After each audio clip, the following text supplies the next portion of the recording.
kusonga mbele kimaisha. Kwa nini watu wengi wanashindwa kusonga mbele kimaisha? Kimaisha manake chochote kile unachokifanya lazima kuwe na ongezeko, lazima kuwe kuna kwenda mbele. Kwa nini watu wengi wanashindwa kusonga mbele kimaisha? Jana nilianza kuzungumza juu ya jambo hilo. Kwa nataka niende deep zaidi na nizungumze tena kwa upana zaidi ili kila mmoja aelewe. Lakini ni muhimu sana kila unapojifunza hakikisha unaweka kwenye matendo kile unachokisikia. Imani bila matendo imekufa. Imani bila matendo imekufa. Mara nyingi theology imetudanganya sana kuhusu Mungu. Mara nyingi theology imetudanganya sana kuhusu Mungu. Theology ni elimu ya Biblia. Sikize kwa makini. Anyway, kuna some revelations. Kuna mambo ambayo nayafahamu Mungu amekuwa akizungumza na mimi, na hata wakati mwingine unaogopa kuyazungumza, kuyaweka hadharani kwa sababu bado Roho hajaniruhusu kuyazungumza, lakini nitajaribu kukumegea kidogo kidogo kwa kadri utakavyoelewa. Nimesema kuna some revelations, kuna mafunuo ambayo Mungu amekuwa akinisemesha, akinifundisha. Roho Mtakatifu anakuwa ananionyesha, lakini hajaniruhusu kuziweka wazi. Kuziweka wazi. Mara nyingi watu wa theology wametudanganya sana. Theology ni wale watu waliosoma elimu ya Biblia. Sio vibaya kusoma elimu ya Biblia, by the way, sio vibaya. Lakini kusoma elimu ya Biblia sio kusoma elimu ya Mungu. Sikiza kwa makini.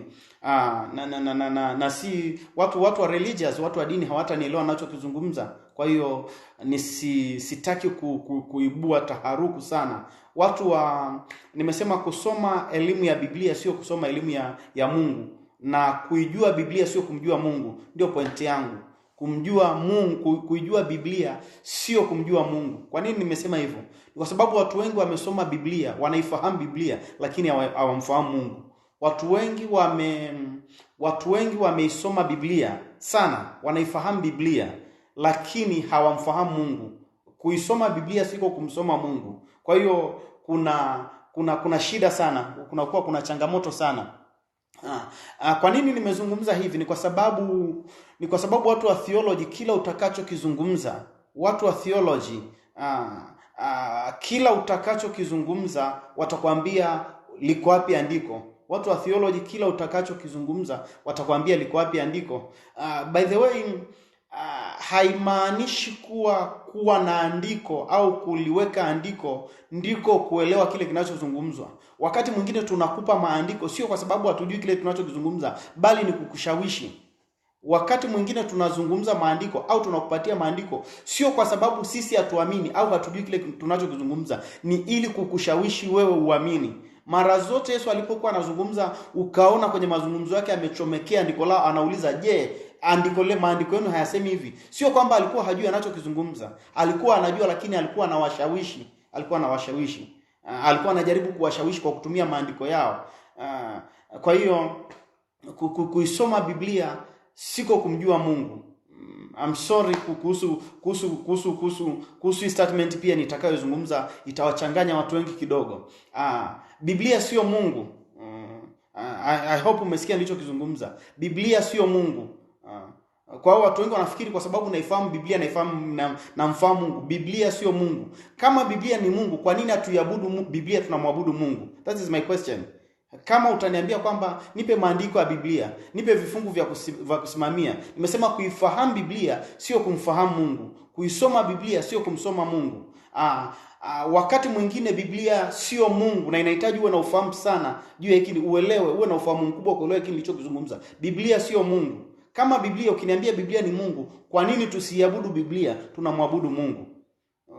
Nilisema pia, I've said this na nitaendelea kurudia sana. Kanisa halijajengwa kwenye misingi ya maandiko. It is wrong kusema kwamba Biblia imejengwa kwenye misingi ya maandiko. Kanisa halijajengwa kwenye misingi ya maandiko, wala kanisa halijajengwa kwenye misingi ya Biblia. Kanisa limejengwa kwenye misingi ya mafunuo. nisikize kwa makini wana wa Mungu. Kanisa halijajengwa kwenye misingi ya maandiko. Kanisa halijajengwa kwenye misingi ya maandiko. Kanisa limejengwa kwenye misingi ya mafunuo, sio kwenye misingi ya maandiko. Kwa nini nimezungumza hivi? Ni kwa sababu maandiko yanatuambia kwamba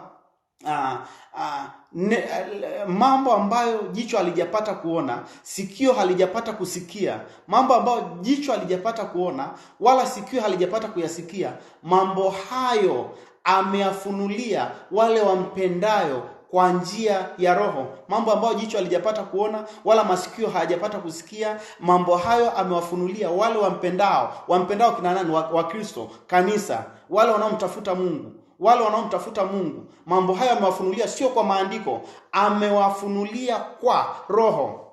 Ni kitu ambacho hakijaandikwa. You cannot find it in your Bible sometimes. Kwa hiyo ni muhimu sana unapojifunza, acha kusimamia maandiko. Nipe andiko la kusimamia. Mimi nasemaga hatuna maandiko ya kusimamia. For what? Okay, ukiniambia ni lazima nisimamie andiko, hao walioandika Biblia wao walikuwa wanasimamia maandiko gani? Where did they get wapi walipata maandiko? Kwao ifike mahali kanisa na watu wa Mungu watake kumtafuta Mungu. Dar es Salaam niliwaambia jambo hili. Watu wengi wanamjua Mungu wa maandiko. Watu wengi wanamjua Mungu wa maandiko, lakini hawajawahi kuexperience Mungu nje ya maandiko. Manake mtu hajawahi kukutana na Mungu nje ya maandiko. Na that is a problem. Hata ukizungumza kitu gani, watu wataquestion, watu watauliza, maandiko yako wapi? Hata nikikupa andiko kama uamini ninachokizungumza, hata andiko pia utaliamini. Kwa sababu ninachokizungumza, nikikupa andiko najaribu kukuconvince juu ya kile kitu ninachokizungumza. Kwa hiyo you have to be very careful. Wakati mwingine unapokwenda mahali ukasikia mtu anazungumza, alafu ukaelewa anachokizungumza ni elimu fulani ya mambo ya Mungu, lazima uwe na hekima, uelewe tu kwamba this is a wisdom from God only. Jambo hili linaweza likawezekana kwa njia ya Mungu tu. Okay, jana nilikwambia ni God desire, ni mapenzi ya Mungu, ni matamanio ya Mungu kwa kila muamini kufanikiwa. Ni mapenzi ya Mungu. Mungu anataka chochote kile unachokifanya ufanikiwe, utoke hatua moja kwenda hatua nyingine. Ndio mapenzi ya Mungu. Chochote kile unachokifanya leo ni mapenzi ya Mungu wewe kufanikiwa. Mafanikio kwa Mungu ni wewe kutoka hatua moja kwenda hatua nyingine. Unafanya biashara, Mungu anataka utoke hatua moja ya biashara kwenda hatua nyingine. Ni mfanyakazi, Mungu anataka uwe na promotion huko kwenye kazini. Ni chochote kile unachokifanya, Mungu anataka kuwe na mafanikio, kuwe na ongezeko. It is a God desire. Kama ni matamanio ya Mungu kwamba mwanadamu afanikiwe, mwanadamu aongezeke, vivyo hivyo pia ni matamanio ya mwanadamu kwa chochote kile anachokifanya aongezeke, atoke hatua moja kwenda hatua nyingine. Kumbuka nilichokisema, it is a God desire, ni matamanio ya Mungu, ni mapenzi ya Mungu. Mungu anatamani sana wanadamu chochote kile wanachokifanya wafanikiwe. In anything, kwa mpenzi gayo naomba ufanikiwe na kuwa na mambo yote kama ifanikiwavyo roho yako. Mafanikio manake ni kutoka hatua moja, kutoka level moja kwenda level nyingine. Ni matamanio ya Mungu, ni mapenzi ya Mungu kila mwanadamu afanikiwe. Lakini kama ni mapenzi ya Mungu, kama ni matamanio ya Mungu mwanadamu kufanikiwa, vivyo hivyo ni matamanio ya mwanadamu, ni kitu mwanadamu anakitaka sana. Mwanadamu yeyote aliyoko chini ya dunia anataka kufanikiwa. Mafanikio,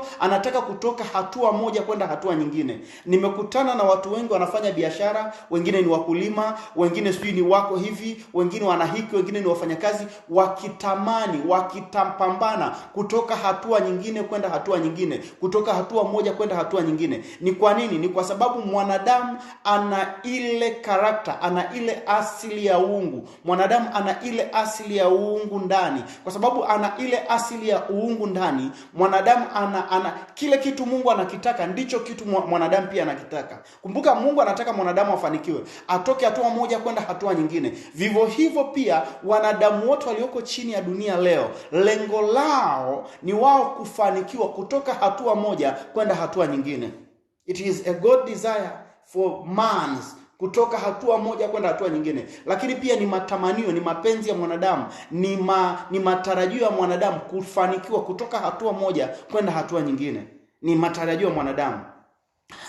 Kama ni hivyo kwamba ni matamanio ya Mungu na ni matamanio ya mwanadamu kutoka hatua moja kwenda hatua nyingine, maandiko yanatuambia utukufu baada ya utukufu, glory to glory. Tunatoka utukufu kwenda utukufu, tunatoka imani kwenda imani. This statement hizi mbili nitazizungumzia in deep kwa sababu ni mafunuo. Maandiko yanatuambia tunatoka utukufu kwenda utukufu, tunatoka imani kwenda imani, tunatoka utukufu kwenda utukufu, tunatoka imani kwenda imani. Kutoka utukufu kwenda utukufu, kutoka imani kwenda imani ni revelation. Kwa hiyo unaona, hata kwenye imani Mungu hataki ukae hapo, anataka uongezeke. Hata utukufu wenyewe Mungu hataki ukae hapo, anataka uongezeke. Kwenye kitabu cha Mwanzo utaona Mungu alipomuumba mwanadamu anasema zaeni mkaongezeke, zaeni mkaongezeke. Mungu akawabarikia akasema zaeni mkaongezeke. Kila utakaposoma kitabu cha Mwanzo chote utagundua Mungu anasema zaeni mkaongezeke, zaeni mkaongezeke, zaeni mkaongezeke. Kwa kama ukisoma kitabu cha Mwanzo karibu chote utakuta Mungu akimbarikia mwanadamu akisema zaeni mkaongezeke, zaeni mkaongezeke. Lile neno zaeni mkaongezeke ni baraka ambayo Mungu anaiachilia kiroho. Lile neno zaeni mkaongezeke ni baraka ambayo Mungu anaiachilia kiroho kwa mwanadamu yoyote yule. Ni mapenzi ya Mungu kwa mwanadamu yoyote yule kuwa na ongezeko kutoka hatua moja kwenda hatua nyingine. Ni mapenzi ya Mungu kwa mwanadamu yoyote kutoka hatua moja kwenda hatua nyingine kiroho. Okay. Kama ni mapenzi ya Mungu, mimi najua kwamba ni mapenzi ya Mungu huduma yangu iwe zaidi ya hapa. Na kila nikiangalia ninaona kila siku inatoka hatua moja kwenda hatua nyingine. Kwa hiyo ninajua niko kwenye ile line ya kimungu kwenye maisha yangu. Niko kwenye ile line ya kimungu kwenye maisha yangu.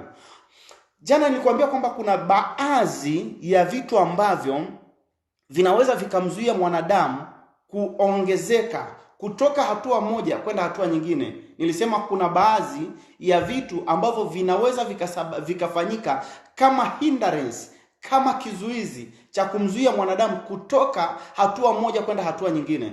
Kuna vitu ambavyo vinaweza vikafanyika kama blockage. Vingine ni spiritual blockage na vingine ni physical blockage vya kumzuia mwanadamu kutoka hatua moja kwenda hatua nyingine.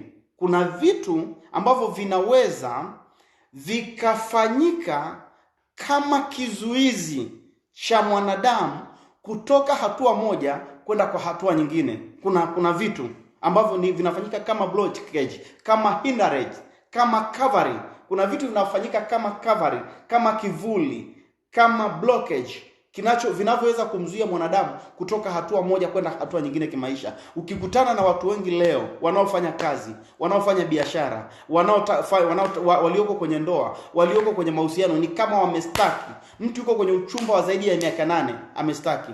Mtu yuko anatafuta kuolewa zaidi ya miaka 10, amestaki. Mtu yuko anafanya biashara badala ya kwenda mbele ni inazidi kurudi nyuma tu. Hakuna faida yoyote ile. That means spiritually yuko against na ile God will, yale mapenzi ya Mungu juu ya mwanadamu. Kwa hiyo kuna vitu ambavyo vinaweza vikafanyika kama hindrance kwa mwanadamu.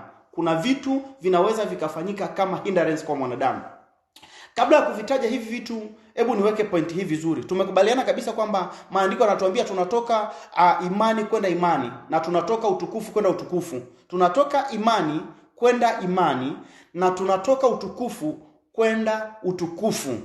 Manake Mungu anategemea kila siku hali yetu ya imani iongezeke. Nijaribu kuzungumza pointi hii ya imani kwa imani. Tunatoka imani kwenda imani na utukufu kwenda utukufu kwa wale watu wanaotafuta deliverance. Kama umekuwa unatafuta deliverance, tafadhali sikiliza pointi hii kwa makini sana. Niliwahi kuzungumza juu ya aina za deliverance. Nimekutana na watu wengi wanaofuatilia haswa huduma hii, sijui kwa huduma nyingine. Watu wengi wanaofuatilia huduma hii, tumekuwa tukifanya vitu vikubwa sana. Na watu wengi wanaifuatilia sana. Lakini watu wengi kwa kuto kuelewa deliverance, mtu anafikiri kwamba kwa kuamini tu, nisikilize. Mtu anafikiri kwamba kwa kuamini tu, kwamba mtumishi ametangaza maombi, nikafanya yale maombi ya deliverance, yeye anafikiri kwa kuamini tu nimekuwa huru, which is wrong. Ni makosa makubwa sana kwa kufikiri kwamba kwa sababu ya maombi niliyoyafanya nimeamini nimekuwa huru. Sometimes inaweza ikawa wrong na sometimes inaweza ikawa right. Kama deliverance yako ilikuwa inafanywa kwa njia hiyo ya imani. Ngoja nijaribu kuweka hivi. Kwa mfano, tulikuwa tunaombea spirit of delay, nikaelezea ni nini maana spirit of delay.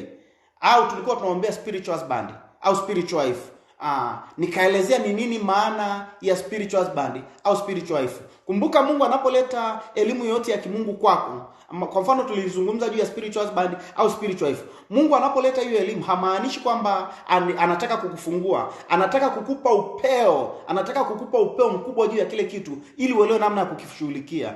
Anataka kukupa upeo mkubwa wa kile kitu ili uelewe namna ya kukishughulikia. Kwa nini kuelewa tu juu ya spiritual husband au nimekuwa nikizungumza juu ya roho fulani nyingi tu, kuzielewa tu haimaanishi kwamba umekuwa huru. Wakati mwingine Mungu anapozifunua zile roho kwako, hamaanishi kwamba umekuwa huru. Anataka kukutengeneza ili uwe tayari kuelewa unachopigana nacho. Wakati mwingine Wakristo wengi, sababu ya kufail kwa maombi yao, kwa sababu ya kutokujibiwa kwa maombi yao, ni kwa sababu wanafanya vita wasioijua, wanapigana na kitu wasichokijua. Hutaweza kupigana na kitu usichokijua ukielewi vizuri. Na ndio maana unajaribu kila siku, unajaribu kukuonyesha evil spirit, najaribu kukuonyesha witchcraft, najaribu kukuonyesha roho tofauti ili uzielewe vizuri. Kama utaingia kwenye vita yote ile, unaposema ninaomba leo, kuomba maana yake unaingia kwenye vita. Kitendo cha kuingia kwenye vita na kitu usichokijua, maana yake hiyo vita umeshindwa tayari.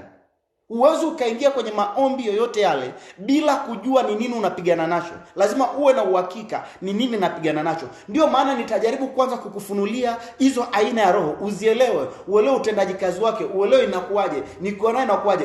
Kuelewa ni hatua ya kwanza. Hatua ya pili, tutakwenda kwenye maombi.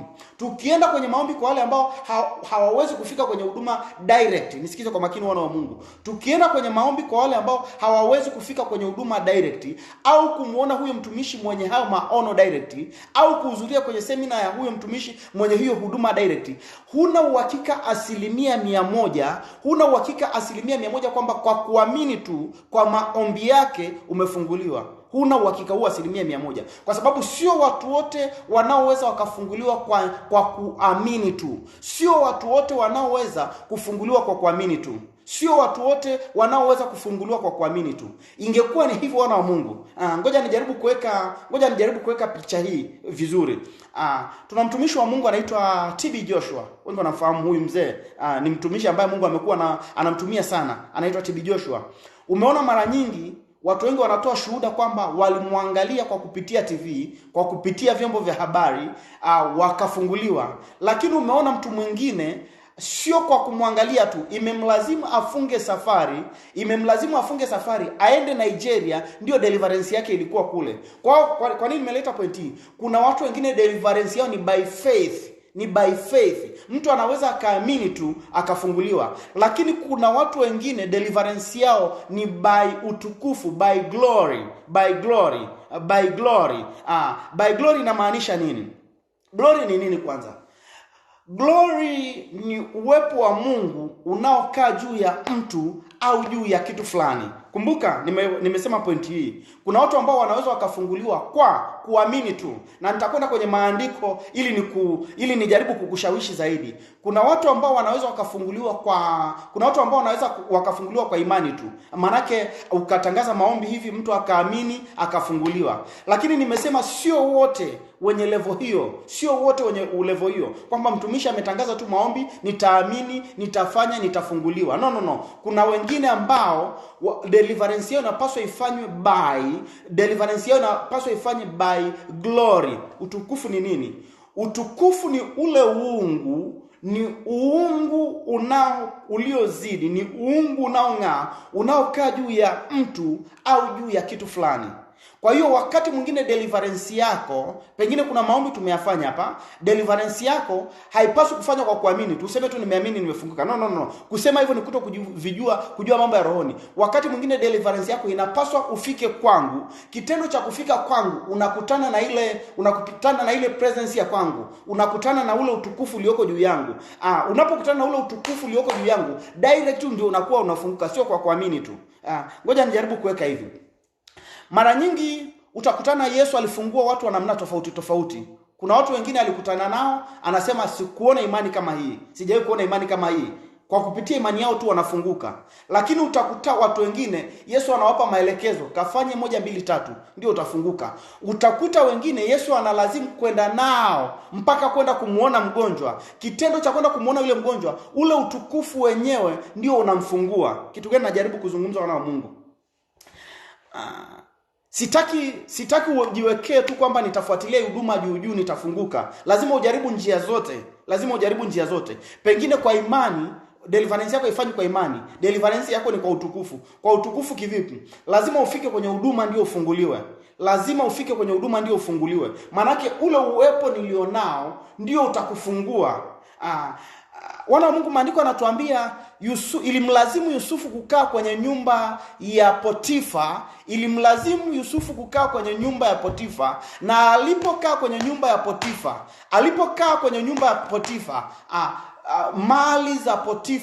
mali za Potifa ziliendelea kuongezeka. Vitu vyote alivyokuwa navyo Potifa vilikuwa vinaongezeka.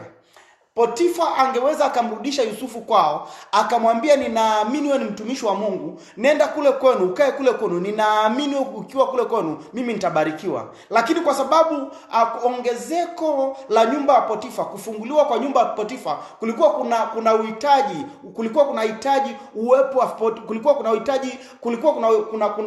uhitaji uwepo wa Yusufu. Manake ili nyumba ya Potifa iendelee kufanikiwa, lazima Potifa awepo pale. Maandiko yanatuambia mahali popote mtakapokanyaga kwa nyayo za miguu yenu nimewapa kumiliki, nimewapa kutawala hilo eneo. Nisikize kwa makini wana wa Mungu. Mahali popote pale mtakapokanyaga kwa nyayo za miguu yenu nimewapa kumiliki hilo eneo. Hao watu wangeweza wakaamini kwa mfano kwa kutumia andiko hili tu, mahali popote zitakapo kanyaga nyayo za miguu yenu nimewapa kumiliki. Imagine nikawaza kwenye akili yangu na nikaamini kwamba Mungu amenipa kumiliki Dar es Salaam. Nikaendelea kuamini hivyo na nikafanya maombi kwamba Dar es Salaam ni ya kwangu, ninaimiliki Dar es Salaam. Nikafanya yale maombi ya hivyo. Imani haitafanya kazi, kwa sababu ili nimiliki hilo eneo, ule uungu ulioko ndani yangu unapaswa uwe lile eneo. Ule uungu ulioko ndani yangu unapaswa uwe lile eneo. Ule uungu ulioko ndani yangu unapaswa uwe kwenye lile eneo. Kwa hiyo hata watu ambao wangekuwa kwenye lile eneo ambalo Mungu amenipa kulimiliki, wao wakiamini kwamba kupitia mtumishi Emmanuel sisi tumebarikiwa, watakuwa wanajidanganya, kwa sababu kubarikiwa kwao ni lazima ule utukufu wangu uwe pale. Ni lazima mimi niwe pale. Mimi kuwa pale wao watafunguka.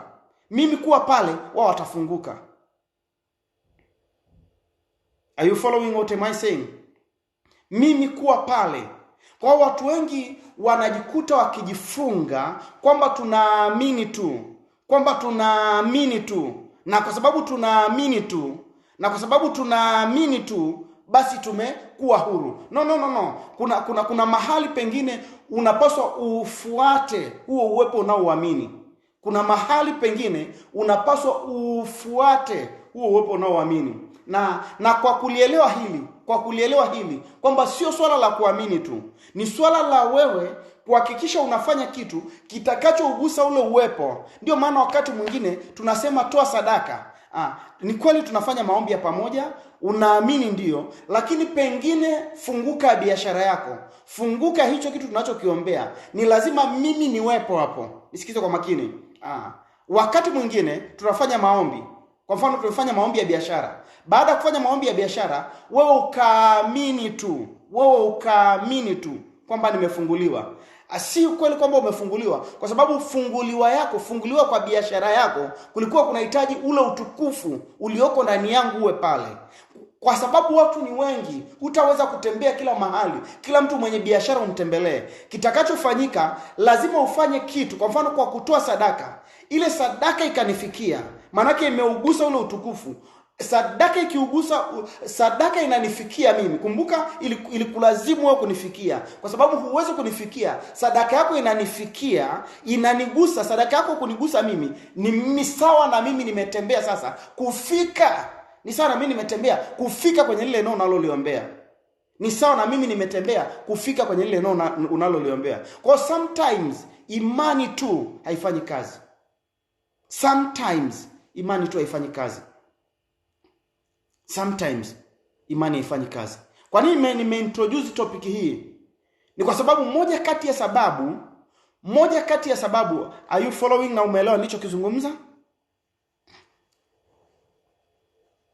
If you are following na umeelewa nilichokizungumza, please let me know. Are you following? Nina sababu kwa nini nimeintroduce topic hii ya faith na glory. Tunatoka utukufu kwenda utukufu, tunatoka imani kwenda imani. Nina sababu kwa nini nimeintroduce hii.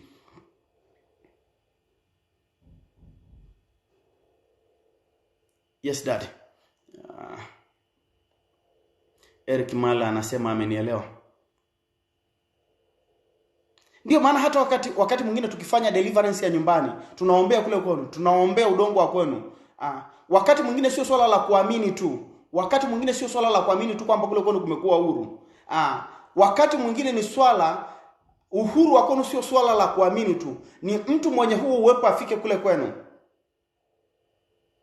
Na kwa sababu hawezi kufika, lazima utafute namna ya kuwakilisha kitu kitakachogusa ule utukufu ulioko ndani yake. Kikigusa tu ule utukufu ulioko ndani yake, automatically kule anakopaswa kufika kunakuwa kumefika, yeye amefika.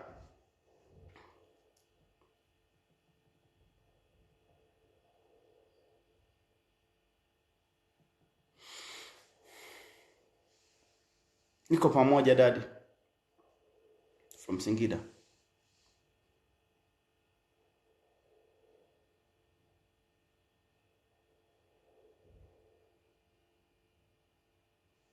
Okay. Kama ndio hivyo. Nimesema ni mpango wa Mungu mwanadamu kufanikiwa. Mafanikio ni kutoka hatua moja kwenda hatua nyingine. Na ni kiroho, kimwili. Mungu anataka ufanikiwe hatua zote. Moja kati ya sababu kubwa, nilisema jana, moja kati ya sababu kubwa kwa nini watu wengi hawasogei tena kimaisha, ni kukosa subira.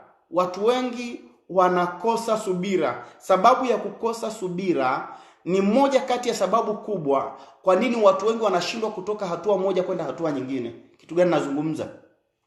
Mara nyingi Mungu ana njia za kuzungumza baraka kupitia maumivu. Mungu anapotaka kukubariki, hamaanishi ya kwamba atakupitisha shortcut ya kukufikisha kwenye ile baraka yako. Mara nyingi Mungu ana kawaida kukupitisha long way kwa ajili ya kufika kwenye zile baraka zako. Kwa nini Mungu anafanya hivi? Kwamba anapotaka kukubariki, anapotaka kukutoa hatua moja kukupeleka hatua nyingine, anakupitisha long way, ni ili kukutrain, ni ili kukutengeneza taratibu taratibu, utakapofika kwenye ile hatua ya pili uwe umekomaa kwa ajili ya ile hatua ya pili anayokupeleka. Atakapokupeleka kwenye hatua nyingine ya uchumi, uwe umekwisha kukomaa kwa ajili ya ile hatua ya pili ya uchumi unaokwenda. Atakapokupeleka kwenye hatua ya pili ya biashara, atakapokupeleka kwenye hatua ya pili yote ile, Mungu ana kawaida kukupeleka kwenye long way. Kulikuwa kuna njia fupi ya wana wa Israeli kutoka Misri kwenda Kaanani. Njia ilikuwa ni ya siku 3. Kumbuka kulikuwa kuna njia fupi kijiografia kutoka Misri kwenda Kaanani, kulikuwa kuna uwezekano wa kutumia siku 3 tu. Lakini maandiko yanatuambia Mungu hakutaka kuwapitisha kwenye ile njia fupi, akawapitisha kwenye njia ya miaka 40. Lengo la kufanya hivyo ni ili kuwatrain, kuwafundisha vita, mpaka wale ambao hawakujua vita, na kujaribu kuipima mioyo yao. Je, hao wana qualify? Huku wanapokwenda hawataniacha? Kwa kukosa subira kwa watu wengi. Watu wengi wamekosa subira kwa vitu ambavyo Mungu amewazungumzisha, vitu ambavyo Mungu amewasemesha. Wengi hawana subira, wengi hawana uwezo wa kusubiri. Na kwa sababu hawana uwezo wa kusubiri, ni moja kati ya sababu ya kujiondoa kwenye ile hatua ya pili, ile hatua ya baadaye ambao Mungu amewaandalia. Watu wengi hawana subira. Watu wengi hawana subira. Vitu vingi ambavyo Mungu amevizungumza, vitu vingi, kila kitu ambacho Mungu amekiahidi kwako kinahitaji subira, kinahitaji uvumilivu. Uvumilivu ni hatua ya muhimu sana itakao kusaidia kufika kwenye hatua nyingine. Okay. Nilisema watu wengi kwa kukosa uvumilivu. Kwa mfano unafanya biashara ya karanga, jana nilisema, nitafanya mwezi wa kwanza, mwezi wa pili, mwezi wa 3, nitaona ile biashara ya karanga hailipi vizuri. Nitatoka kwenye biashara ya karanga, nitaenda kufanya biashara ya mandazi. Nitafanya mwezi wa kwanza, mwezi wa pili, mwezi wa 3, nitaona pia ile biashara haifanyi vizuri, nitakwenda kwenye biashara nyingine. Watu wengi kwa kukosa uvumilivu wameshindwa kusogea kwenye hatua ya pili kwenye maisha yao. Watu wengi kwa kukosa uvumilivu, kukosa subira, kukosa kuwa na ile passion kwa vile vitu ambavyo wanaviendea, wameshindwa kusogea hatua moja ya maisha kwenda hatua nyingine. Wanajikuta ni kama wanacheza dance, ni kama wanacheza eneo lile lile kwa muda wote, ni kama wako kwenye eneo lile lile kwa muda wote. Kwa nini? Kwa sababu wamekosa subira. Nilitoa mfano huu wana wa Mungu. Angalia sababu ya kukosa subira ilivyo mbaya. Hata kama ni kwenye mahusiano upo, hata kama ni kwenye relationship upo, mahusiano yote yale yaliyofikia malengo ni mahusiano yaliyokuwa na subira. Kukosa subira, unajiondoa kwenye zile baraka ambazo Mungu amezungumza kwa ajili yako. Okay. Imagine nimeotesha ua kwenye hiki kikombe changu. Nimeotesha ua leo. Ili hili ua likue, lina process, lina gharama zake. Kuna kulitunza, kuna kulimwagilia maji, kuna kila siku kuongangana mpaka ili ua likue, lianze kuchanua, litoe na maua. Lazima ukumbuke kulikuwa kuna gharama ya kung'oa yale majani yaliota pembeni, kuna gharama ya kulipalilia, kuna gharama ya kuliwekea mbolea, kuna gharama ya kuliwekea maji. Siku nikitaka kuliondoa hili ua nililoliotesha kwenye kikombe changu, siku nikitaka kulitoa na kulihamisha kuliweka sehemu nyingine, maana sitaki tena liendelee kukaa kwenye hiki kikombe. Siku nikitaka kulitoa na kuliweka sehemu nyingine, lazima nielewe kwamba lile ua nitakapolihamisha, lazima nielewe jambo hili wana wa Mungu. Lile ua nitakapolihamisha, jambo la kwanza, lile ua litanyauka. Jambo la pili, yale maua yote yatapukutika. Jambo la 3, majani yatapukutika, mizizi itasinyaa. Nitaingia tena gharama ya kuanza kulipalilia hili ua taratibu mpaka likomae tena. Ndio inatokea kwa Wakristo wengi leo. Kwa kukosa uvumilivu, walikuwa wameshakaribia kufika kwenye vyanzo vyao vya baraka. Wanapojikata, wanakwenda kuanza tena sehemu nyingine. Wakianza sehemu nyingine tena, wanaanza tena sifuri. Akitoka tena, anaanza tena sifuri. Na nilisema ndio pia inatokea kwa watu wanaohama huduma leo. Anakwenda kwenye huduma leo, anakaa mwezi wa kwanza, wa pili, wa 3, wa 4, wa 5. Akihama kwenye ile huduma, akienda kwenye huduma nyingine anaanza tena moja. Akitoka tena akienda kwenye huduma nyingine, anaanza tena moja. Ukitoka kwenye kanisa hili ukienda kwenye kanisa hili, unaanza tena moja. Kwa hiyo hata kama yule malaika kwa baraka alikuwa ameachiliwa, akifika kwenye ile kanisa, imagine umekuja kwenye huduma, huu ni mwaka wa 3. Kwa kadri ulivyozidi kukaa kwenye huduma, ulikuwa unajipalilia, ulikuwa unajimwagilia maji, kwa hiyo ulikuwa unaenda kiroho. unaenda kiroho. Na malaika wako wa baraka, kwa kila huduma uliokwenda ulikwenda kwa sababu. Kila huduma uliokwenda ulikwenda kwa sababu, na usiondoke mpaka ile sababu ijidhihirishe kwanza. Kwa hiyo utakapojiondoa kwenye huduma leo, yule malaika wako wa baraka anaweza akawa alikuwa amekaribia sana. Siku unaondoka, yule malaika anakuja kwenye ile huduma, hakukuti upo kwenye huduma nyingine tena. Nisikilize kwa makini. Kukosa subira ni jambo la muhimu sana kuangalia. Uko kwenye huduma leo, au uko tuseme tu hata kwenye biashara. Uko kwenye biashara leo. Ukaanza mwezi wa kwanza, wa pili, wa tatu, hujaona mafanikio. Ukajiondoa. Hata kama ukoona mafanikio, sio kwamba hiyo biashara ulipoianza huyo malaika wa biashara hakuwa anafanya kazi. Alianza kufanya kazi taratibu, akisubiria majira ya utumilivu ili akutoe kwenye hiyo hatua kukupeleka kwenye hatua nyingine. Okay. Ulipojikata kwenye hiyo biashara, ukaenda kuanzisha biashara nyingine. Siku ulipojikata tu, baada ya miezi miwili, ndio yule malaika wako utimilifu alikuwa analeta ile baraka. Kwa hiyo anapokuja kwenye ile biashara uliyokuwa unafanya, anakukuta haupo tena. Kule umeanza tena moja. Unaanza kuomba. Yule malaika anakuja taratibu. Akifika tena kwenye ile huduma, anakukuta kwenye ile biashara, anakukuta umeshahama tena. Kwa hiyo moja ya sababu ya kukosa uvumilivu kwa Wakristo wengi ndio inasababisha wao wanashindwa kutoka hatua moja ya kimaisha kwenda kwenye hatua nyingine ya kimaisha. Wana wa Mungu, wakati wowote ule, mtu yote ule uliyemwona ametoka hatua moja kwenda hatua nyingine, gharama ya vita aliyoifanya mpaka kusogea hatua nyingine ni kubwa sana. Gharama mara nyingi huwa hatusemi gharama za vile vitu vinavyoonekana. Ukiona nina huduma kubwa kiasi hiki vileo, ukiona nina huduma kubwa kiasi hiki leo, gharama ya kuweza kuwa na hii huduma leo ni process. Na hii process ilikuwa ina maumivu. Na kwa sababu ilikuwa ina maumivu, mara nyingi wewe huoni yale maumivu, unaona tu akiwa na huduma kubwa. Na uvumilivu ulikuwepo ndani. Hata imani yenyewe haifanyi kazi nje ya uvumilivu. Hata imani yenyewe haifanyi kazi nje ya uvumilivu. That means what? Ina maana kwamba hata kama unaamini leo, hata kama unatuambia ninaamini leo, ninaamini kwamba Mungu atanipeleka hatua nyingine, ninaamini kwamba nitafanikiwa, ninaamini kwamba nitapata kazi, ninaamini kwamba nitaolewa, ninaamini kwamba nitaoa, ninaamini kwamba nitatoka kwenye situation. Imani inakwenda na uvumilivu. Imani inakwenda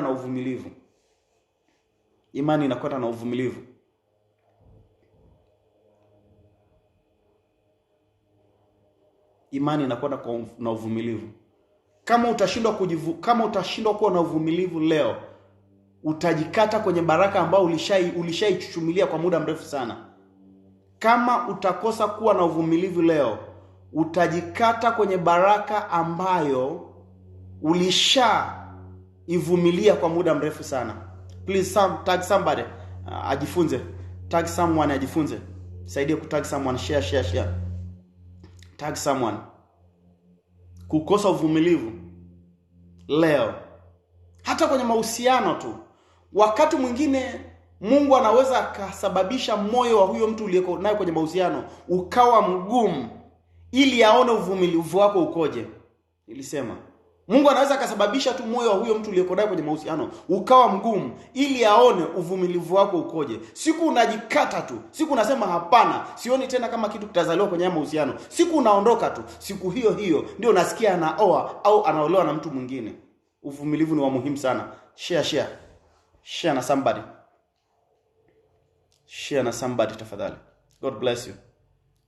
Pray to Valentina, God bless you. Susie, God bless you. Ezra, God bless you. Share tafadhali.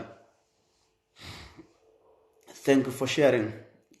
Wakati mwingine kushare neno la Mungu ndio uinjilisti. Kushare neno la Mungu ni uinjilisti. Kwa sababu ya kwanza, God, thank you. Lightness, thank you, God bless you. God bless you. Share. Share as much as you can, as many as you can. God bless you. Share. Invite your followers. Thank you. God bless you. Mungu ubariki kila mkono utakao share. God bless you. Thank you. God bless you. God bless you. God bless you. Evan Light Mush, God bless you. God bless you. God bless you. Okay. Asante kwa kuendelea kushare. Mungu akubariki. Neema Kidmon, my daughter, God bless you. Ni one of my faithful daughter pia. Yes, God bless you. Heaven Light Mush, the same faithful daughter. Ni watu waaminifu sana kwenye huduma. Light, God bless you. Siwezi nikawazungumza wote. Okay, kwa moja kati ya sababu, thank you for sharing. God bless you. God bless you. God bless you. God bless you. Sarah, God bless you. Okay, kwa moja kati ya sababu kwa nini? Moja kati ya sababu kwa nini? Asante kwa kushare. Asante kwa kushare. Moja kati ya sababu kwa nini utashindwa kutoka au watu wengi wamebaki kwenye eneo lile kimaisha, hawasongi mbele. Asante kwa kushare. Hawasongi mbele ni kwa sababu hawana uvumilivu. Hawana uvumilivu. Sababu ya pili nilizungumza pia jana. Nilisema sababu ya pili kwa nini watu wengi hawasogei kimaisha ni sababu ya kiroho. Watu wengi hawasogei kimaisha kwa sababu hii ya kiroho. Nilisema kwenye darasa la deliverance, darasa la deliverance tuna kitu tunakiita ni evil hand pressing you down not to grow up into life. Ni mkono mbaya wa kiroho unaokukandamiza chini ili usiweze kwenda hatua nyingine ya kimaisha. Lakini pia nilisema kwenye darasa la deliverance kuna kitu kinaitwa ni mguu mbaya wa kiroho unaokukandamiza chini ili usiweze kwenda juu kimaisha. Ni evil hand au evil legs pressing you down. Ni evil hands au ni evil legs pressing you down ili usiweze kwenda juu kimaisha. Trust me, wana wa Mungu, watu wengi ambao wamekuwa na subira, hili eneo la kwanza wamelimaster vizuri. Hili eneo la kwanza ni wanasubira. Amekaa kwenye eneo moja kwa uaminifu kwa muda mrefu, amemngoja. Maandiko yanatuambia nafsi yangu umngoje Bwana, umsubiri Bwana. Wenye haki watapungukiwa na nguvu, lakini wamngojao Bwana. Kuna haja ya kumngoja Bwana. Watu wengi ambao wanamsubiri Bwana juu ya kitu fulani kwa muda mrefu na hawaendi mbele, hawaoni tena kama wanaenda mbele, ni kwa sababu kuna uovu fulani unaowakandamiza chini ili wasiweze kunyanyuka. Wana Mungu, tatizo la kukaa sehemu moja kwa muda mrefu ni hili. Tatizo la kukaa eneo moja kwa muda mrefu bila badiliko ni hili. Mwanadamu, Mungu automatically, nature ya mwanadamu, asili ya mwanadamu ni badiliko. Kwa kama akikaa eneo moja kwa muda mrefu bila badiliko, yeye mwenyewe anajua. Maandiko yanatuambia baraka iliyochelewa kukawia moyo huugua. Baraka iliyochelewa kukawia moyo huugua. Jambo lolote kama kuna badiliko, kama kuna hatua nyingine ya kimaisha ulikuwa unaitarajia na moyo wako huo unaelewa. Kwa nini huko kwenye biashara? Nimesema ukikutana na wafanyabiashara wote leo, desire yao, matamanio yao ni kwamba wao watoke hatua hiyo waende hatua nyingine. Ukikutana na wafanyakazi, matamanio yao ni kuwa na promotion. Ukikutana na mtu aliyeko kwenye mahusiano, anataka kutoka hatua hiyo kwenda hatua nyingine. Ni kwa nini? Ni kwa sababu nature ya mwanadamu, asili ya mwanadamu ni badiliko, ni kwenda mbele. Asili ya mwanadamu sio kurudi nyuma. Kwa hiyo mahali popote pale palipokuwa pana badiliko na hilo badiliko halikutokea, moyo wako huo unajua, na maandiko yanatuambia baraka iliyokawia kuja, moyo huo unaugua. Moyo huo unaugua. Spiritually kuna hizi force zinaitwa ni evil hands au evil leg pressing you down. Ni evil hands au ni evil legs pressing you down ili usiweze kwenda mbele kimaisha. Ni kama kiroho kuna nguvu inakukandamiza. Unaona kabisa naweza kwenda juu. Unaona kabisa hapa naweza kuinuka. Unaona kabisa this is not my life. Unaona kabisa kila ninapopambana. Kwa nini wana wa Mungu, kwa nini unapambana? Ni kwa sababu unataka kwenda mbele. Na kila unapopambana huendi. Ni evil hands au evil legs inayokuzuia usiende mbele. Ni maombi yangu, kama kuna kuna nguvu yoyote ile, kama kuna roho yoyote ile, any evil spirit, iwe ni familiar spirit, iwe ni witchcraft spirit, inayokukandamiza chini, inayokuzuia kiroho ili usiende mbele, I declare that hiyo roho ikuachie leo in the mighty name of Jesus Christ. It is an evil spirit. It is an evil spirit. It is an evil spirit. Unaona kabisa kwamba mimi napaswa kunyanyuka. Unaona kabisa hii sio biashara yangu. Mimi nisingepaswa niwe hapa. Mimi nisingepaswa niwe ni mtu wa hivi. Unaona kabisa, lakini kila unapojaribu kungangana, sio kwamba uweki bidii kungangana, unaweka bidii lakini hauendi. Unangangana sana lakini hauendi. Ni kwa sababu kuna nguvu kiroho. Nimesema kuna nguvu inayoweza kukupress, inayoweza kukuzuia. Yaani wakati mwingine nasema unaweza ukakutana na mtu, ukimwangalia unaona uwezo alionao, unaona akili alionayo, unaona zile juhudi zake, lakini ukiangalia alafu unaona, nimekutana na watu wengi sana wana struggle. Unaona mtu anafanya biashara kwa nguvu zake zote. Unaona mtu kwa nini anafanya biashara kwa nguvu zake zote? Ni kwa sababu anataka kuinuka lakini hainuki.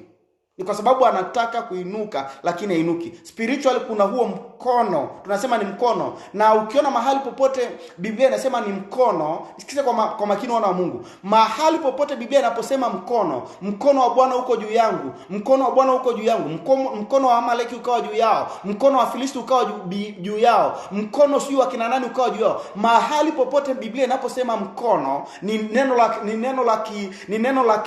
neno la kiroho limetumika. Hii ni language ya kiroho imetumika. Mkono manake ni nguvu, ni power, ni evil force. Inaweza ikawa ni evil force inakupress. Kila ukijaribu kuinuka hauendi mahali popote pale. Nina hasira sana na hizi nguvu. Nina hasira sana. Waliokuwepo ibada ya mwisho ile ya Dar es Salaam waliona what happened. It is an evil spirit. It is an evil spirit. Nilisema utajuaje? Nitajuaje kwamba, kumbuka hizi nguvu zinaweza zikawa ni from your father, ni zile zinatoka upande wa baba yako. Zinaweza zikawa zinatoka upande wa nyumba ya baba yako, nyumba ya mama yako, vizazi vya mama yako. Zinaweza zikatoka kule ulikozaliwa. Zinaweza zikatokana na uchawi. Trust me, wachawi wanaweza wakakuzuia kwa nguvu kiroho. Wachawi wanaweza wakakuzuia kwa nguvu kiroho na usiende mahali popote pale. Unafanya biashara kila siku, haiendi mahali popote pale. Ni kwa sababu spiritually umezuiliwa kiuchawi. Kuna nguvu za kwenu zimekuzuia. Watu wa kwenu, kwa nini tunasema ni nguvu za kwenu? Ni kwa sababu watu wa kwenu hawakwenda hilo eneo, hawakuvuka hiyo stage, hawakuvuka hilo eneo la kwenda. Nilisema kama watu wa kwenu hawakuvuka, lazima hiyo nguvu na yenyewe itakupress, itakuzuia. It is a spirit. Unaona kabisa huyu mtu anapaswa aingie kwenye ndoa lakini haingii. Ni kwa sababu kuna nguvu inamkandamiza kiroho asiingie. It is an evil spirit. It is an evil spirit. Hata ungangane vipi, hata upambane vipi, hilo eneo hauvuki. It is an evil spirit. Trust me. Nitajuaje? Nilisema nitajuaje kama kuna nguvu inayotumika kunikandamiza chini. Nitazungumza tu ile side moja ya uchawi kwamba ukiota ndoto hizi, kwa nini hauendi mbele kimaendeleo? Ni kwa sababu kuna nguvu inayokuzuia kiroho, nguvu ya uchawi inayokuzuia ili usiende mbele. Moja, nilisema kama una biashara na umekuwa mtu wa kungangana sana, lakini umekuwa ukiota mavi, kinyesi kile, umekuwa ukiota mtu akikojoa, mtu akijisaidia, umeota mtu akijisaidia haja kubwa kwenye duka lako, mazingira kwako, ni mfanyakazi, umeota ndoto hizo, vinyesi, mkojo, watu wanajisaidia, watu wameshika picha yako, watu wamezunguka huko katikati, wamekuzunguka. Hizi ndoto zote zinaashiria kwamba nguvu inayokuzuia usiende mbele, usiinuke, usipate promotion, ni nguvu ya uchawi ndio inayokuzuia. Ni nguvu ya uchawi inayokuzuia. Unaota unadumbukia kwenye shimo, unaota wanakufukia. Nisikilize, unaota umekufa wanakuzika, unaota wanazika nguo zako. Hizi ndoto zote za kuota umezikwa, unakufa wanakuzika, wanazika fedha zako, maana yake wanazika ile nguvu ili siende juu. Kama uliota wanazika fedha zako, wanazika nguo zako, wewe mwenyewe wanakuzika. Kama umeota wanazika vitu vya kwako au mwenyewe unazikwa, maana yake kuna wewe mwenyewe umezikwa ili usiweze kuinuka juu. It is my prayer kwenye kaburi lolote la kiroho walilokuzika, utoke huko kwa jina la Yesu. Nilisema wanaweza wakafukia jina lako. Kufukia jina lako maana ni kipawa chako kisitoke juu. Wanaweza kachimbia nguo zako. Kuchimbia nguo zako manake hutaweza kwenda mahali popote pale. It is an evil spirit. Na watu wanaota hizi ndoto wanadharau. It is an evil spirit. Nilisema tuko kwenye wicked world with wicked people.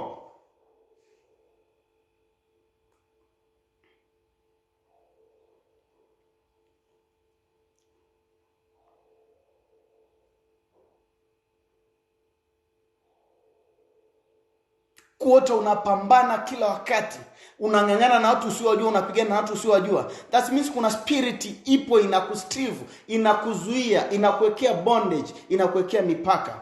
It is an evil spirit. Kwa sababu ya pili ni hiyo, ni nguvu ya kiroho inayotumika kukandamiza ili usiende mahali. Sababu ya tatu, kwa nini unashindwa kusonga mbele kimaisha? Kwa nini unashindwa kusonga mbele kimaisha? Nilisema ni sababu ya wrong connection, evil connection, wrong connection, evil connection. Wana wa Mungu, nilishazungumza sana jambo hili. Evil connection inasababisha soul tie. Mahali popote penye evil connection, muunganiko usiofaa, unasababisha soul tie. Soul tie ni muunganiko kati yako wewe na huyo mtu au na hilo eneo au na hicho kitu ulichojiunganisha nacho. Kwa hiyo kunakuwa na muunganiko. Zinaitwa ni evil soul tie au evil connection. Mahali popote penye wrong connection. Kwa mfano sikupaswa kufanya biashara na mtu huyu, nikajikuta nafanya naye biashara, automatically ulimwengu wangu wa mafanikio unakufa. Automatically ulimwengu wangu wa mafanikio unakufa. Na ile inaitwa ni evil connection, kwa sababu nimejikuta nafanya biashara na mtu ambaye sikupaswa kufanya naye. Maandiko yanatuambia siku moja mfalme wa Yuda na mfalme wa Israeli waliingia kwenye mapatano ya kufanya biashara. Walipoingia kwenye mapatano ya kufanya biashara, wakaamua kufanya biashara ya merikebu. Merikebu ni meli. Maandiko yanatuambia walipotengeneza merikebu wakaziweka baharini. Kila siku meli ikisafiri inavunjika. Kila siku meli ikisafiri inavunjika. Maandiko yanatuambia Mungu akamtokea mfalme wa Yuda, akamwambia ni kwa sababu umejiunganisha na mfalme wa Yerusalemu ambaye nimemkataa, ambaye amefanya uovu, hutaweza kufanikiwa. Mahali popote penye wrong connection, ulimwengu wako wa mafanikio next level huwa inakufa. Watu wengi wana struggle kuingia kwenye hatua nyingine ya mafanikio kwa sababu wako kwenye wrong connection. Na wrong connection, kumbuka nimesema inaweza ikawa ni watu. Kuna watu ambao uko unafanya nao biashara, Mungu hataki. Kuna watu ambao unafanya nao kazini, Mungu hataki ufanye nao kazi. Kuna watu umewaleta kwako, kuna watu uko nao, Mungu hataki ukae nao. Siku zote mahali popote penye evil connection, wrong connection, Mungu hatazungumza. Hutaweza kwenda hatua nyingine. It is my prayer, mahali popote pale ulipojiunganisha na mtu yoyote yule ambaye Mungu hakutaka ujiunganishe naye, kuanzia leo malaika wangu akapite na kuwakata hawa watu, reveal kwako, awaweke wazi kwako kwamba hawa watu upaswi kujiunganisha nao. Wakati mwingine huo unaelewa kwamba sababu ya mimi kutokufanikiwa ni huyu mtu fulani. Huo unaelewa. Na ukijiunganisha na mtu tu, kama unafanikiwa huo unaelewa. Ukijiunganisha na mtu kama utafanikiwa, huo unaelewa kwamba tangu nilipokutana na huyu mtu nafanikiwa. Na kama ufanikiwa, huo unaelewa tangu nilipokutana na huyu mtu ndio maisha yangu yameyumba hapa. Evil connection. Evil connection nimesema evil connection inaweza ikawa kwa njia ya watu wabaya. Mungu hakutaka ujiunge nao. Jiulize, hawa watu tunaofanya nao kazi, Mungu anataka nifanye nao kazi? Hawa watu nilioajiri kwenye ofisi yangu, Mungu anataka niwaajiri? Hawa watu nilioajiri kwenye kazi yangu, Mungu anataka niwaajiri? Muulize Mungu. Jifunze kumuuliza Mungu kila wakati. Ask God kila wakati, muulize Mungu. Hata kama ni huduma, muulize Mungu. Ni kitu ambacho kimeshanikosti sana kwenye huduma. Muulize Mungu, je, hawa watu unataka niwe nao kwenye huduma? Sio kila mtu unapaswa uambatane naye. Evil connection. Wakati mwingine evil connection zinaweza zikawa kwenye mazingira. Je, mazingira unayoyafanya, mazingira unayofanyia kazi ni sahihi? Mazingira unayofanyia biashara ni sahihi? Maeneo, wakati mwingine maeneo unaofanyia kazi yanabishana, yanapingana, yanakinzana na ile biashara unayofanya. Mungu hataki ufanye biashara hapo. Kwa utashindwa kwenda hatua nyingine.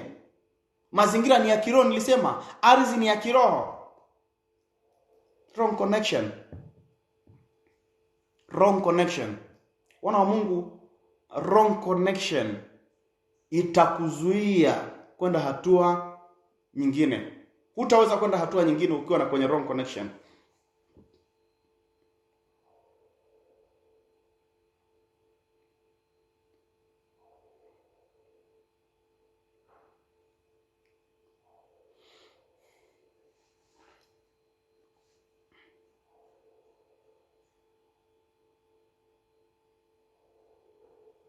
Namba 4.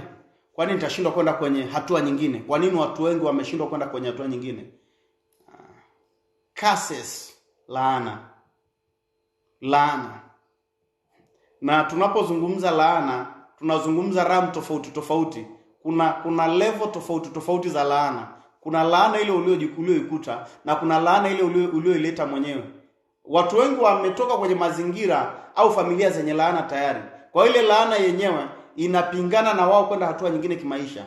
Lakini watu wengine wamekuwa pia maneno wanaojizungumzia, hii biashara nafanya sioni kama nitafanikiwa. Sioni kama nitaolewa. Sioni kama nitaoa tena. Sitaki kuolewa tena. Kama mahusiano ni hivi, sitaki kuolewa tena. Kama biashara ni hivi, sitafanya tena biashara. Ile yenyewe ina uwezo wa kukuzuia totally usiende hatua nyingine kimaisha. Laana.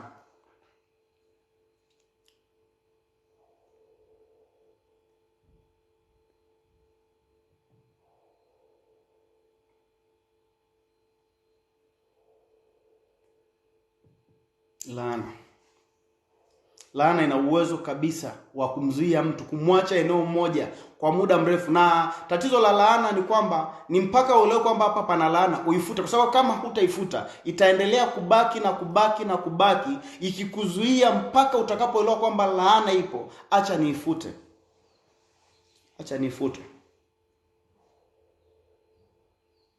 Kumbuka nimesema pale mwanzo kwamba moja kati ya sababu ya kuto kujibiwa maombi ya Wakristo wengi ni kwa sababu Wakristo wengi wanafanya maombi bila kujua wanachopigana nacho. Mtu ameamua kuombea tu biashara, hajui ni nini kimezuia biashara, hajui ni nini kipo. Utafanikiwa.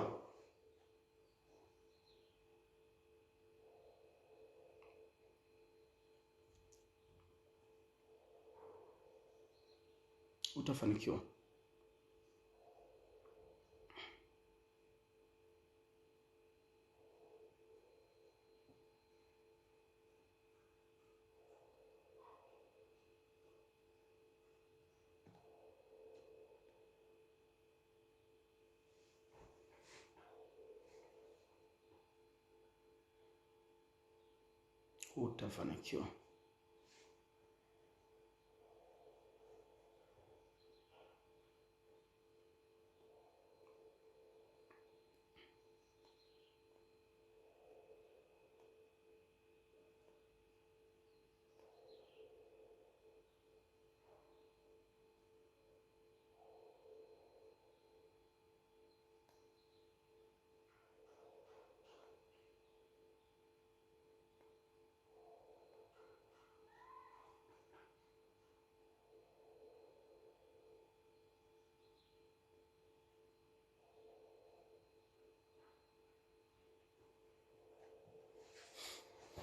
I'm reading your comments.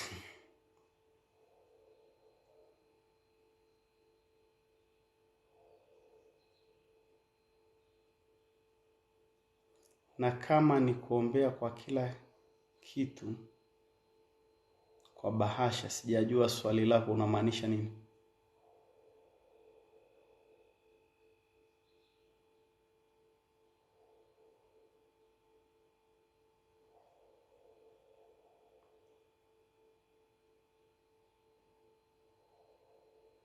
Baba, mimi nilikudm kuhusu life partner group.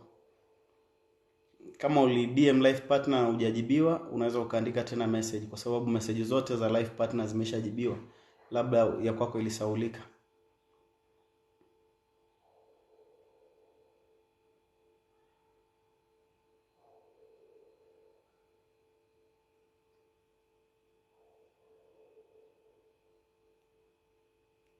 Mtumishi, ninaota sana mamangu anakufa wakati alishakufa.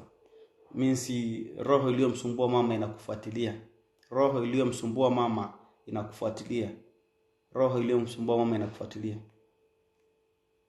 Leo sitaki kutafsiri ndoto sana. Nataka ni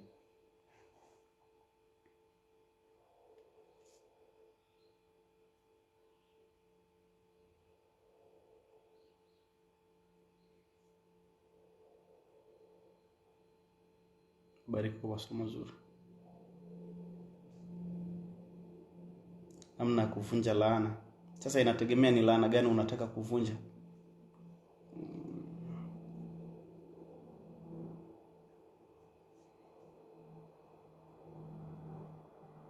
Shalom dad.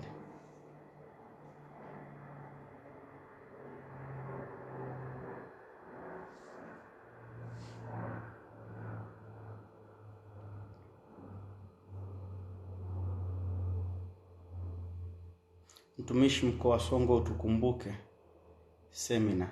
Yes, nilishasema ni mapenzi yetu na matamanio yetu kufanya seminar kila mkoa. Lakini kuandaa hizi seminar zina gharama. Kwa hiyo kama uko mkoa mnaweza mkajiandaa, mko eneo fulani, mnaweza mkajiandaa kama kikundi, mkagharamikia gharama za kuandaa seminar, mkatafuta ukumbi, mkatafuta vitu vingine, mkaomba ushauri ni nini cha kuandaa. Mkiwa tayari, tutaomba kwa Mungu, tutapata kibali, tutafika.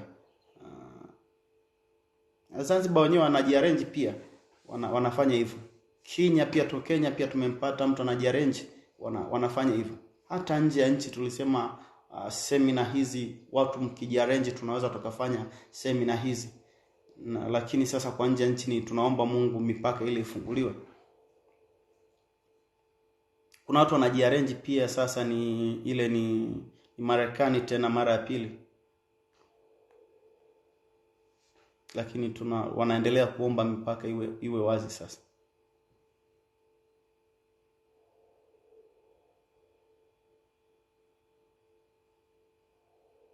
Trust me, wana wa Mungu, watu wengi wana vifungo bila kujijua. Na wengi wanaamini kwamba tutakaa nyumbani tutafunguliwa. Tutakaa nyumbani tutafunguliwa. No. Rudi kule nyuma nilikotoka. Wakati mwingine kufunguliwa kwako unahitaji utukufu ulio ndani ya huyo mtu.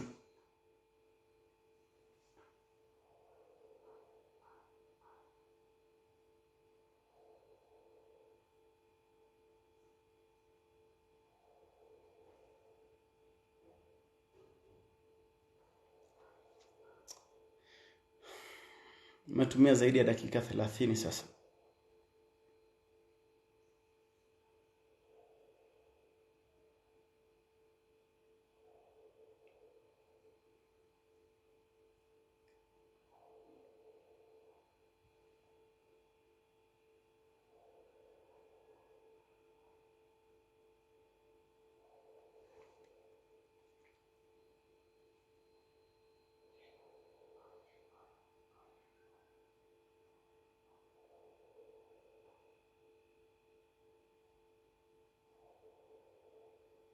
Thank you, Holy Spirit. Thank you, Holy Spirit. Thank you, Holy Spirit. Kuna mtu ana loss ya fedha hapa. Sijajua nani Roho Mtakatifu anataka kumgusa. Kuna mtu ana loss kubwa ya fedha na ni deni. Kuna mtu ana loss kubwa ya fedha. This is a candle. Ni kama kuna pesa imepotea bila kujua imepoteaje. Kuna kitu Roho Mtakatifu ananionyesha.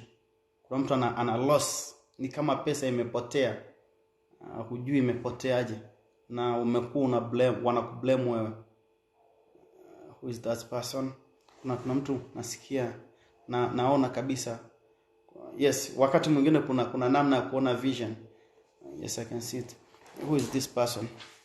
Ni loss, ni pesa imepotea na wanakulalamikia. Kama ni wewe, comment hapo chini ni kuone. Nataka nikupe direction. Thank you Spirit. Nimesema kuna mtu ana loss ya pesa. Ni kama pesa imepotea na unaona umekuwa blamed. Who is this person?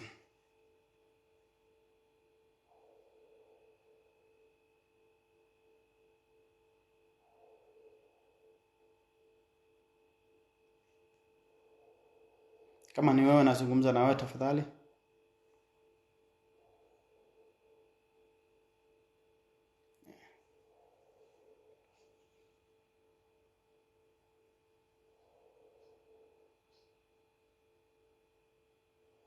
Nasema kuna mtu anakuwa blamed kwenye eneo la fedha na wamekublame wewe.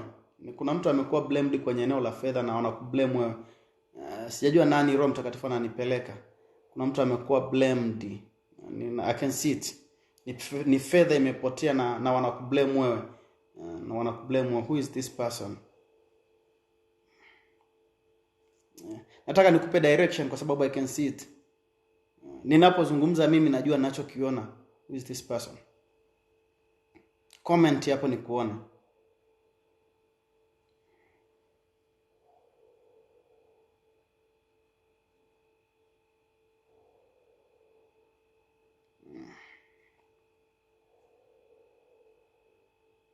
Hiyo loss ya pesa ni mimi kabisa. Ni pretty no. Pretty. Sijajua kwa nini jambo limekuwa lizito hivi. Kuna mtu ni kama wanakufuatilia, ni loss lakini kuna wanakufuatilia. Na Mungu ananipeleka what happened. This is a witchcraft. Huu ni uchawi. Hausiki kwenye loss ya hii fedha. Ni uchawi na ni lengo la kukufukuza kwenye hilo eneo. Trust me. Pretty nasikia Mungu akisema ndani sio I will locate this person. Thank you Spirit.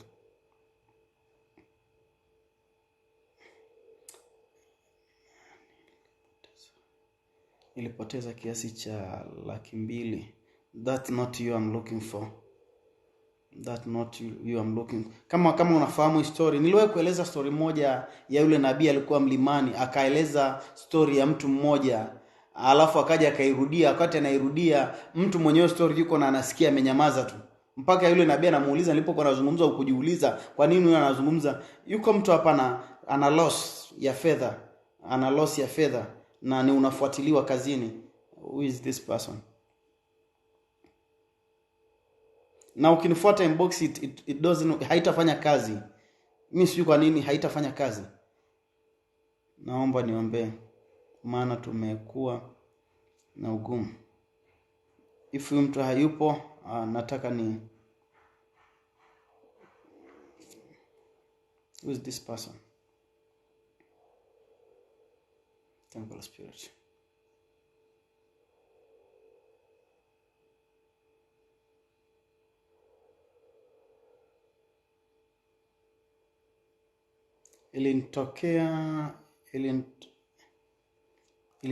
Ilinitoka Eric Mala, sijaelewa ulichokizungumza. Eric Mala, sijaelewa ulichokizungumza. If you are the one tafadhali. If you are the one.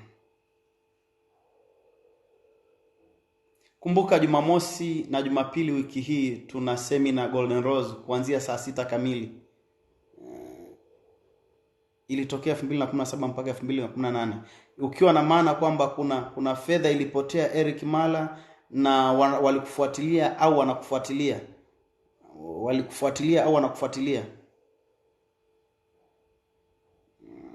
Kwa sababu hii ni fedha ilipotea na kuna kitu ni hivyo, ni force. Ni force inakufuatilia hii. Kumbuka Jumapili na Jumamosi wiki hii tutakuwa na seminar Arusha pale Golden Rose kuanzia saa 6 kamili. Wahi tuna maombi. Kwa hiyo wahi mapema sana. Dar es Salaam tuna seminar tarehe 4 mpaka tarehe 6 Oktoba. Tarehe 4 mpaka tarehe 6 Oktoba. Tarehe 4 itakuwa siku ya Jumapili. Tutafanya seminar saa 6 mchana. 5 na 6 ni Jumatatu na Jumanne. Tutafanya seminar saa 11 mpaka saa 2 usiku. Ni kwa Dar es Salaam ni Mbezi Beach Goigi, ukumbi unaitwa Mateo Hall. hakikisha unahudhuria. Kuna loss ilitokea 2017, walinifuatilia na baadaye okay, Eric Mala, naomba uniandikie message WhatsApp. Nimeshatoka kwenye ile. Eric Mala, niandikie message, lakini niandikie message WhatsApp. Lakini kuna mtu nashuhudiwa nje ya Eric Mala, kuna mtu nashuhudiwa kwamba kuna fedha imepotea na wanakutrace. Eric Mala.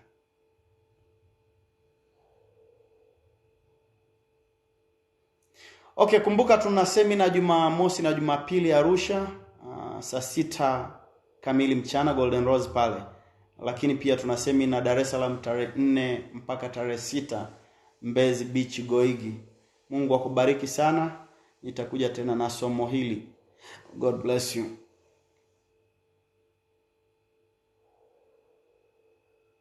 God bless you. God bless you. God bless you. God bless you. Usisite pia kuchangia semina zetu. Usisite kuchangia semina zetu. Kuna level ya mbegu. Huwa kuna kitu kinaitwa level ya mbegu kiroho. Kuna mbegu fulani ukifika ni kwa ajili ya vision, ukitoa hii ni kwa ajili ya trusting, ukitoa hii ni kwa ajili ya supernatural move. Kuna level kama 3 za mbegu. Kuna level kama 3 za mbegu. Kuna level ya vision. Maana unaweza ukatoa sadaka yako kwa ajili ya huduma ikawa ni kwa ajili ya vision yako. Kwa mfano umesikia Dar es Salaam una uhitaji, ukatoa mbegu kama sadaka ikawa ni kwa ajili ya vision, yale maono ulionayo. Lakini kuna kwa ajili ya trusting, maana hiyo mbegu umeitoa kwa ajili ya sadaka. Trusting maana unataka kumwambia Mungu umemwamini na yeye anakuaminisha kwa watu. Lakini kuna mbegu ambao ni kwa ajili ya supernatural maana ukitoa mbegu hiyo kiroho sijui nieleze, hiyo mbegu inaitwa ni supernatural. Niombe watu watatu tu support seminar ya Dar es Salaam bwana. Seminar Dar es Salaam. Kuna vitu vingine tunazungumzaga tu kama utani, niliwaambia watu, lakini I can feel it in my spirit. Niombe watu watatu tu. Seminar Dar es Salaam bado wanauhitaji na seminar ya Arusha bado wanauhitaji. Kama unaweza ukakamata mbegu yako ya supernatural, iite tu supernatural. Usikamata ile ya trusting, maana watu wa kuamini, kumwambia Mungu na muamini, maana unataka na yeye kuaminishe kwa watu. Wala usishike ile ya vision. Unaposhika mbegu ya vision, maana unamwambia Mungu, hii mbegu nimeitoa kwako, lakini kama maono ya huduma hii ilivyo ni sawa sawa na huduma yangu iende, nataka supernatural ni beyond. Only watu watatu tu. Kama unaweza ukatoa hiyo mbegu ya kusupport seminar Dar es Salaam. Kama unaweza ukatoa mbegu ya kusupport seminar Dar es Salaam. Dar es Salaam wanauhitaji na bado Arusha wanauhitaji. Do it. Only watu watatu tu. Neno linaweza likaja kwa watu zaidi ya 20,000, lakini Mungu anamemlenga mtu mmoja watatu tu. Kama unaweza kufanya hivyo, just do it. For the vision. No, for the supernatural inaitwa. For the supernatural. Unaposema supernatural, manake ni zaidi ya kawaida. For the supernatural. Ninasikia watu watatu kama unaweza ukafanya hivyo. Watu watatu kama unaweza ukafanya hiyo mbegu. Yeah. Ukituma hiyo mbegu unaweza ukaamua ni kwa ajili ya kusupport seminar ya Arusha au kusupport seminar Dar es Salaam. Namba ya kutuma ni 0764 20 30 0764 20 30 0764 20 0764 20 5871 0764 20 Shetani anajua kuna mtu anapaswa kubarikiwa hapa, kwa ananikatisha kujua hata namba yenyewe. 0764 20 5871 0764 20 5871. Watu watatu tu support nataka utoe mbegu ambao utaita ni supernatural. Achana na ile trusting, achana na ile vision, ite supernatural. Alafu niambie nimesupport seminar Dar es Salaam au nimesupport seminar ya Arusha. Watu watatu tu. Only na I can feel it. Okay. Thank you Holy Spirit. Thank you Holy Spirit. Mungu anapozungumza jambo hili, Mungu anapozungumza jambo hivi, sio kwamba Mungu anapozungumza jambo hivi, sio kwamba anataka kulifanya, ameshalifanya. Kwa mfano, watu wanaposema huyu ni nabii, wale watu wanaposema huyu ni nabii, hawamsaidii Mungu kumtengeneza tena yule nabii. Badala yake wanaconfirm kile kitu ambacho Mungu amekifanya tayari kwa huyo mtu. Watu wakisema huyu ni mtumishi, sio kwamba wanamsaidia Mungu kumtengeneza huyo mtumishi. Badala yake wanamconfirm huyo mtumishi. Watu watatu tu. Mimi sijui nani. Lakini nimesikia ndani yangu kuna watu ambao Mungu anataka kuwatembeza kwenye kiwango cha supernatural. Kamata hiyo mbegu. Ite ni mbegu ya supernatural. Kwa ajili ya kusupport tu semina Dar es Salaam. Okay. Arusha pia Mungu ananiambia ule mchango kuna mtu anaulipia uliobaki. Ule mchango kuna mtu anaulipia, nitawaambia kwenye group lile. Ule mchango kuna mtu anaulipia kwenye ile group, na Mungu anamgusa huyu mtu kwa special. Hii ni special. Hii inaitwa ni special invitation. Ni Mungu anamtembelea mtu binafsi. If you are the one, sow that seed now. Supernatural. I can feel it. I release my spirit toward this person. I release my spirit toward this person. Ninaachilia sehemu ya roho yangu kwa ajili ya huyu mtu Mungu. Glorify him. Muinue. Glorify him. Thank Holy Spirit. It is done in the mighty name of Jesus Christ. Ukitoa hii mbegu, niandikie message umetoa kwa ajili ya Arusha au kwa ajili ya Dar es Salaam. Ni supernatural seed, usisahau. Niandikie tu message kwamba umetoa kwa ajili ya Arusha au kwa ajili ya Dar es Salaam. God bless you. See you shining. Tuonane wakati mwingine. Mungu akubariki sana.